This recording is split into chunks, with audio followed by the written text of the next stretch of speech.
জনসাধারণ কেকের দাম শূন্য যেমনি এক করে উঠে লাগে যিনি কেকের পুরো টাকাটাই আমার লাভ। একটা কেক বেচা 1000 টাকা দামাই নিলাম। ব্যবসা তো তোমরাই করো, তোমাদেরই তো দিন। মানে খালাম্মা বুঝান আমারে, কোন ব্যবসার কোনো কিছু বেচা পুরো টাকা লাভ হয়? কোন ব্যবসা?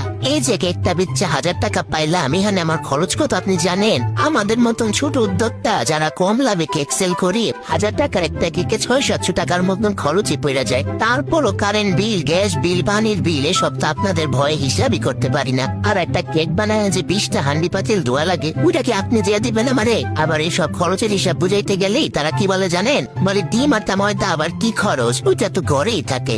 মানে আমার আর এটি শুনে ভাল লাগে না, বুঝছেন? ডিম আটা ময়দা আপনার ঘরতে আনি আমি, বলেন আপনি দেন। আর এই ডিম আটা ময়দা দিয়ে যে কেক হয়, এটা যে কয় মনটা চায় ডিম আটা ময়দা একসাথে ব্লেন্ডার কইরা তারে খাওয়াই দেখমু কেমন কেক হয়। একেবারে 600-700 টাকা খরচের পরেও থাকে একটা প্যাকেজিং এর কস্ট। আমি যে বানাই আমার একটা পরিশ্রম, এগুলা বলিয়েন না খালাম্মা। অনেক কষ্ট হয়, বিশ্বাস করেন অনেক কষ্ট হয়। এত কষ্ট করে যে 200-300 টাকা লাভ করি, তার সাথে আরো 500 টাকা যোগ করে বেকিং এর জিনিসপত্রই কিনি। এরপরও দিন শেষে আমার পকেট শূন্য। কোনোদিন তো ফ্রিতে কেক খাওয়ালে 2 টাকা বকশিস দিবেন না, একটু সুনাম করবেন না? আপনার যদি কেক খাবার মন চায় আপনি বাসায় আসিয়েন, বানায় খাওয়াবো। তাও আমার বিজনেস ছেড়ে ছোট করিয়েন না খালাম্মা।